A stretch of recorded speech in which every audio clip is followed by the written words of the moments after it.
ओम नमो भगवते वासुदेवाय। आज की कथा बड़ी सुंदर कथा है। भगवान विष्णु और माता लक्ष्मी ने त्रेता में राम व सीता के रूप में अवतार क्यों लिया था, सुनिए। ब्रह्मा जी के पुत्र देव ऋषि नारद भगवान के अति प्रिय पवित्र भक्त थे। एक बार नारद जी भगवान विष्णु के ध्यान में तपस्या में लीन हो गए तो तपस्या घोर थी। नारद जी की घोर तपस्या को देखकर देवराज इंद्र को डर लगा कि नारद जी इतनी घोर तपस्या करके मेरा इंद्रासन तो नहीं छीन लेंगे। तब इंद्र ने कामदेव और अप्सराओं से नारद जी की तपस्या को भंग करने का आदेश दिया। कामदेव और अप्सराओं ने खूब भरसक प्रयास किया, लेकिन नारद जी की तपस्या भंग करने में वह लोग फेल हो गए। तब कामदेव हाथ जोड़कर नारद जी के सामने जाकर और क्षमा मांगने पहुंचा।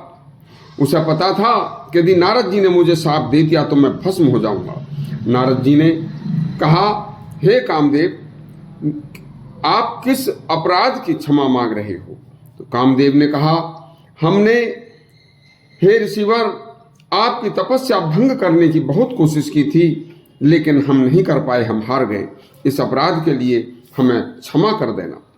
नारद जी ने कामदेव को क्षमा कर दिया, लेकिन उन्हें घमंड हो गया कि मैंने कामदेव को भी हरा दिया है। और यह बात उन्होंने अपने पिता ब्रह्मा जी को जाकर बताई। ब्रह्मा जी बोले, हे पुत्र, तुम यह बात शिव जी को मत बताना। तो नारद जी बोले, मैंने यह ऐसा कार्य किया है जिसे शायद ही कोई कर पाता, तो भला यह पवित्र काम मैं संसार से क्यों छुपाऊं? और यह कहकर नारद जी शिवपुरी गए और शिव जी को जाकर उन्होंने अपनी जीत का समाचार सुनाया। भगवान शिव सुनकर मुस्कुराए और बोले, हे देव ऋषि नारद, आपने तो मुझे यह बात बताई, लेकिन आप यह बात भगवान विष्णु को मत बताना। नारद जी कहाँ मानने वाले थे। नारद जी सीधे श्री हरि के पास गए और जाकर उन्हें भी अपनी जीत का समाचार विष्णु जी को सुना दिया। भगवान विष्णु जान गए कि मेरे सच्चे भक्त नारद को घमंड हो गया है। विष्णु भगवान ने सोचा कि यदि नारद के इस घमंड को मैंने चूर या नष्ट नहीं किया तो यह अपने मार्ग से विचलित हो सकते हैं। इनका घमंड तोड़ना जरूरी है। भगवान सदा भक्तों के हितैषी होते हैं।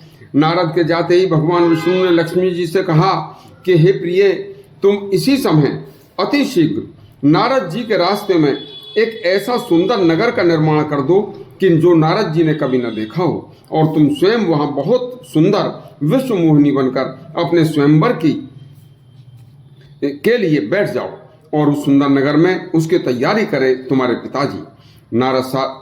नारद जब नगर में उत्सव को देखेंगे तो वहां रुकेंगे। बस ऐसी स्थिति में लक्ष्मी जी ने ऐसा ही किया। नारद अपनी धुन में नारायण नारायण भजते जा रहे थे तो उन्होंने एक सुंदर नगर दिखाई दिया। वहां रुककर बोले लोगों से कि यह यहाँ का राजा कौन है?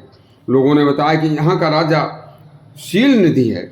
आज उनकी पुत्री का स्वयंवर है और पुत्री का नाम विश्व मोहिनी है।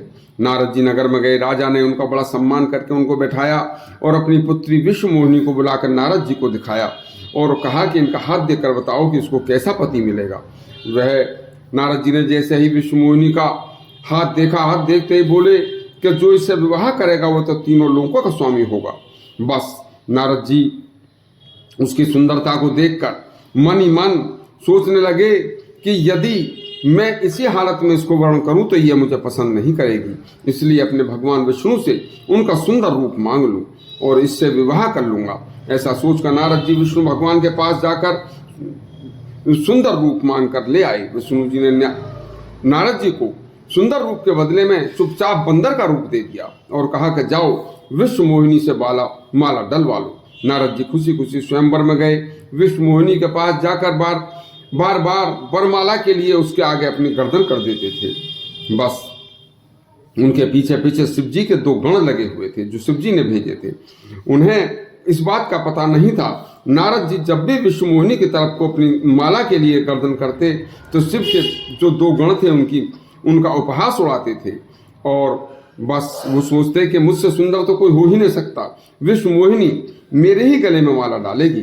कुछ ही देर बाद भगवान विष्णु स्वयं एक राजकुमार का रूप धारण करके आए और विश्व मोहिनी को लेकर चले गए। तब शिव के गणों ने एक थाली में जल भरकर नारद को उनकी बंदर की सूरत दिखा दी।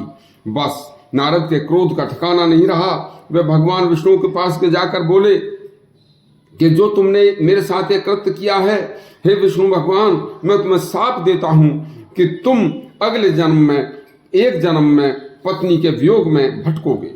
और शिव के गणों को शाप दिया कि तुम राक्षस हो जाओ। नारद जी का यह श्राप त्रेता युग में भगवान विष्णु ने राम और सीता के रूप में अवतार लेकर किया और शिव के गण दोनों कुंभकर्ण और अहिरावण हुए।